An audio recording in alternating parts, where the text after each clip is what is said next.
There's a certain kind of tired that sleep can't fix, a kind of ache that doesn't come from your body, but from somewhere deeper, somewhere quieter. You wake up, and everything looks the same.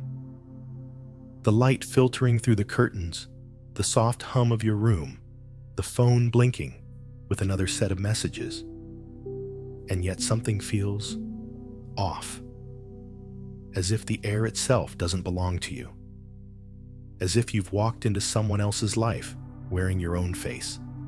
And for just a breath, just one flicker between waking and pretending, you ask yourself, what if this version of me isn't me at all? No, you're not crazy. You're not broken. You're just remembering something. Something that was once so deeply yours, but slowly got buried under years of becoming what the world needed you to be. You see, most people never even get to this moment. Most people live their entire lives inside a costume they didn't choose. A role passed down like a hand-me-down sweater, too tight in some places, too loose in others, but expected to wear it with a smile. The good one, the smart one, the strong one, the spiritual one, the dependable one. We wear these roles like armor, like masks, like proof that we belong. But what if you don't belong to the we? Because that silence, that tiny discomfort in the middle of an ordinary day, is where your real self has been whispering from. The part of you that never asked to be impressive, never wanted to be perfect, never agreed to this constant performance. It just wanted to be known, to be allowed. So when something feels off, when the mirror doesn't reflect more than a surface, maybe it's not depression, maybe it's not burnout, maybe it's the soul inside you softly knocking, saying, I miss me. There's a strange moment, quiet but sharp, when you realize you've been performing your entire life and didn't even know it. Not on a stage, not with lights or an audience, but in classrooms, in dinner conversations, in every moment where you smiled instead of spoke, agreed instead of questioned, nodded instead of cried. Somewhere along the way, you learned that being you wasn't always safe. So you became someone else, bit by bit, gesture by gesture. You sharpened the edges of your personality until they could slip unnoticed into any room. You watched, you adapted, you performed until the performance became muscle memory. Maybe you were the one who always had the answers, the achiever, the golden child, the dependable friend. Not because you were those things, but because being anything else felt like a risk. Because being misunderstood hurt more than being invisible. So you edited, you filtered, you stayed agreeable. You never needed too much. You never took up too much space. You said what was expected, felt what was allowed, and people loved you for it. But deep down, some part of you always knew they didn't love you. They loved the version of you that never made waves. The one who was always okay, even when you weren't. You became so skilled at reading the room that you forgot how to read yourself. You stopped asking, what do I really want? What makes me feel alive? Who am I when no one's looking? And here's the most exhausting part. You can't rest in a life that feels like a costume. Because even when you're surrounded by people, the loneliness creeps in. Not the kind that comes from being alone, but the kind that comes from never being seen. But it wasn't your fault. You were just trying to be loved in the only way you knew how, by becoming who they wanted, even if it meant losing who you were. Before you blame yourself for becoming someone you're not, I want you to pause and breathe, because this wasn't self-betrayal, it was self-protection. You didn't wake up one day and decide to lose yourself. You were shaped, softly, subtly, repeatedly, by moments when being loud got you punished, when being honest got you dismissed, when showing emotion made someone else uncomfortable. So you adapted, you shrank, you watched the room before speaking, you measured every word, you became kind but also invisible, strong but also numb. And that wasn't weakness. That was your nervous system doing its job. It was intelligence. It was survival. Because you learned early that love had conditions, that peace required silence, that safety meant not being too much. And so, you learned how to disappear beautifully. You became the peacekeeper, the shapeshifter, the one who always made things easier for everyone else, while your own needs sat quietly in the back row, never causing trouble. And now, years later, you wonder why you don't recognize yourself. You wonder why your body tenses in moments that are supposedly safe, why your voice catches when you try to speak your truth, why rest feels dangerous and joy feels distant. But how could it not? You're still living by rules written in fear, still navigating a world with a map drawn in childhood, still protecting a version of you that doesn't need protecting anymore. It's not that something's wrong with you now. It's that you were never taught how to feel safe being yourself. And that's not your fault, but it can become your freedom. Because what protected you then is not what will set you free now. There's a heaviness you carry that no one sees. It doesn't show up in your schedule or your posture, but it's there in the quiet sigh before your alarm goes off, in the tightness in your chest before you open a message, in the way your smile hesitates before it forms. Because every morning, without even realizing it, you're slipping into a version of yourself. The one who always has it together. The one who knows how to talk, how to hide, how to be enough. But enough for whom? You see, it's not just the day you prepare for, it's the performance. You mentally rehearse conversations before they happen. You soften your words so they don't land too hard. You shrink your excitement so you're not too much. You manage your image with the precision of someone who's been burned by being real. And even when you get it all, right? Even when no one is upset, even when everyone smiles, it still doesn't feel like relief. It feels like survival. Because deep down, you know it wasn't really you they accepted. It was the mask, the script, the carefully managed presence of someone who's been trying so hard to be lovable, she forgot what it's like to be loved for simply existing. No wonder you're tired. No wonder nothing feels quite real. You've been living someone else's definition of worthy. But what if that weight you carry isn't even yours? What if the pressure to be calm, kind, productive, spiritual, composed, what if that didn't come from your soul, but from survival, from the stories passed down to you, from systems that profit when you doubt yourself, from people who only loved you when you stayed small? And what if you didn't have to carry it anymore? What if you could begin today to put it down? Not all at once, not with drama, but gently, like laying down a heavy coat that was never yours to wear. There comes a moment when the noise falls away, not because the world quieted down, but because you did. It's the kind of silence that first feels like loss, like stepping off a stage after years of acting and realizing no one's clapping because no one's watching anymore.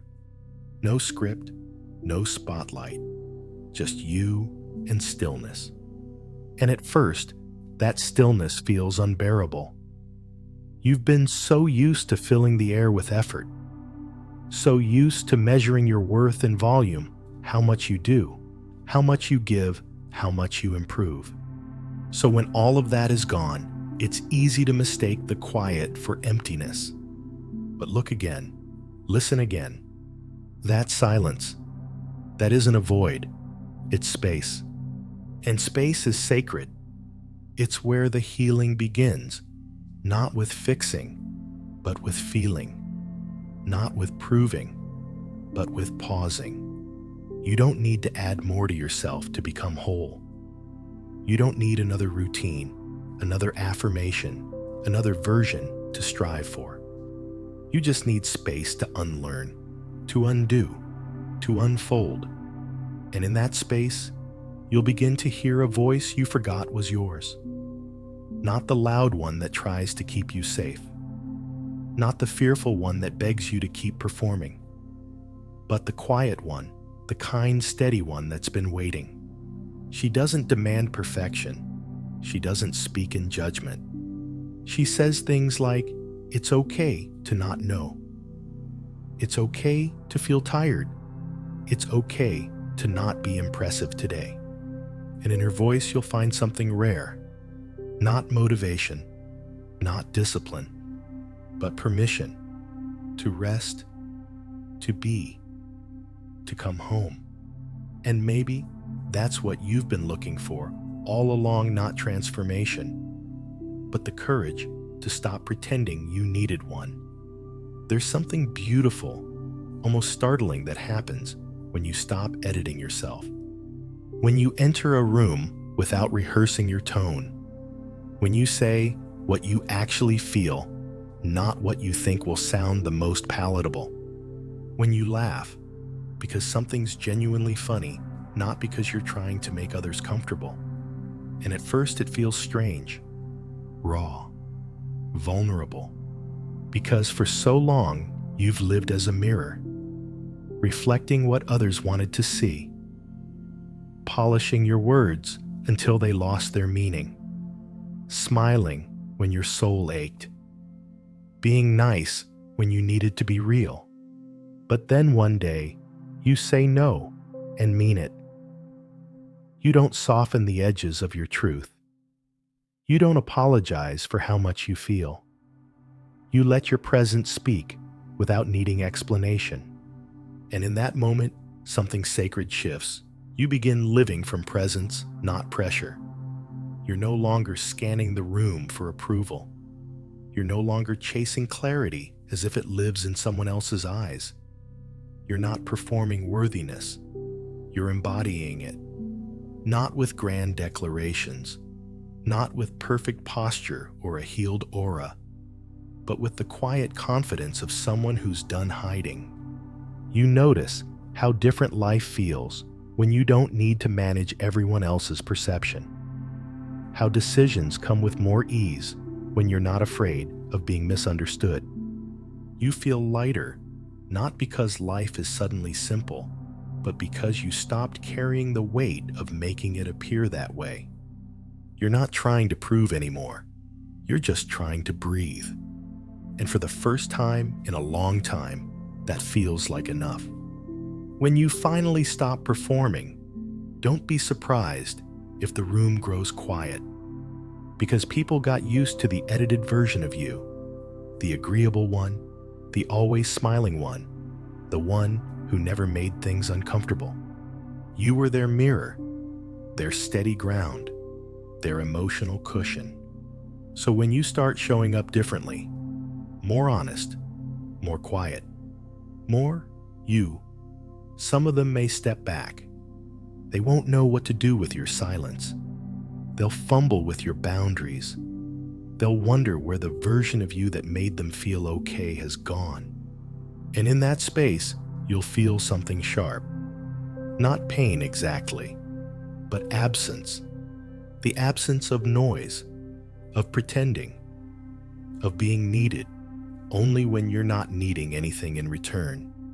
It's lonely. Let's not pretend otherwise. You might scroll through your phone and realize no one's reaching out. You might sit with your truth and wonder if anyone really saw you to begin with. And that ache in your chest, that's not failure, that's detox. You're grieving the relationships built on your silence. You're letting go of the comfort that came from always being liked, even if you were never truly known. But something else is happening too. Something sacred. You're starting to hear your own voice again clearly without interference. You notice how often you used to shrink, how often you made yourself soft, how often you agreed just to keep the peace. You start realizing that peace isn't real if it demands you disappear. And as painful as that truth is, it's also the beginning of freedom. Because when you stop living for connection that costs you your authenticity, you make space for the kind of love that holds your truth without flinching. You don't need to become someone new. You just need to remember the someone you were before you were told who to be. This isn't reinvention. This is reunion. Because the version of you that's now emerging, the one without the mask, without the role, without the perfectly curated response, that version isn't new. She's ancient. She's original. She's you before the edits. And she doesn't need fixing. She doesn't need perfect healing. She needs space. She needs breath. She needs your permission to be.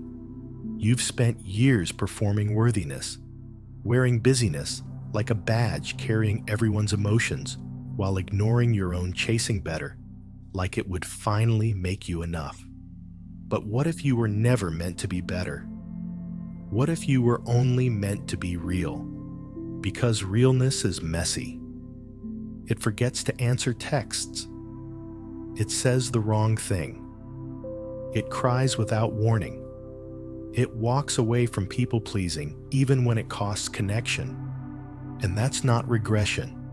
That's alignment. When you stop hustling to prove you're lovable, you begin living like someone who knows they are. You no longer weigh your value by your productivity. You no longer shapeshift to avoid discomfort. You no longer shrink to be digestible. Instead, you start taking up space with your needs, your emotions, your voice. And sure, that might confuse the people who benefited from your silence. But that's okay. Because this path, this slow, sacred path, was never about pleasing others. It was about coming home, not to a polished identity, not to a spiritual ideal, but to your actual self. The one who breathes without apology. The one who feels deeply even when it's inconvenient. The one who finally gets to exist without explanation. You were never lost. You were never broken, never missing, never behind. You were just buried under the noise of survival, under the layers of shoulds and musts, and be this or else. Buried beneath years of performing for love, adapting for safety, shrinking for peace. And it's okay. You did what you had to do. Your nervous system was brilliant. Your heart was doing its best. You played the role so well that even you forgot it was a role. But now, there's a quiet shaking beneath the surface, not an earthquake, a remembering. And in that remembering, you feel the ache, the grief of lost time, the weight of who you might have been if no one had told you to be anything else. But don't let that grief make you bitter. Let it make you tender. Let it crack the shell you built. Let it water the roots that never stopped growing even in the dark. Because underneath all that noise, there you are, still breathing, still waiting, still whole. You don't need to climb your way back to worth. You don't need to hustle your way into healing. You just need to stop holding up the version of you that was built from fear and begin nurturing the one that's always been here, quietly watching softly, aching, eternally ready. The real you doesn't need to be impressive, doesn't need to be productive, doesn't need to be more than she is. She just needs to be allowed. So let her be. Let her rise. Let her take your hand and lead you home, not to the life you were told to build, but to the one you were always meant to live. You don't have to finish healing to begin living. You don't have to understand everything to trust something. You don't have to clean up every scar to be whole again. You just have to let it be true. Let it be true that you're tired, that some days it feels like you're unraveling, that pretending is heavier than honesty ever was. Let it be true that you're afraid, not because you're weak, but because you're brave enough to finally face what's real. Let it be true that you miss who you were before the world got loud, that sometimes you miss people who only knew the mask. That loneliness still visits you even now, especially now, as you become someone unrecognizably real. Let it be true that not everyone will understand your becoming, that not everyone is meant to walk with you past the performance, that some will leave, that some must. Let it be true that your softness is strength, that your emotions aren't liabilities, that your voice doesn't need permission to rise. And most of all, let it be true that you're enough. Not when you're more healed, not when you're more spiritual, not when you've organized your pain into neat conclusions. Now, as you are, raw, real, unfiltered. Because maybe the deepest healing isn't about changing who you are. It's about loving who you were before the world told you to hide. And if something inside you stirred, if a quiet part of your soul whispered, yes, then this was never just a video. It was a mirror. And it didn't show you someone new. It showed you someone you've known all along. So, if you're ready, if even one breath in your chest believes in that truth, say it quietly or say it out loud. I'm done performing. Not because the journey is over, but because your truth is finally enough to begin.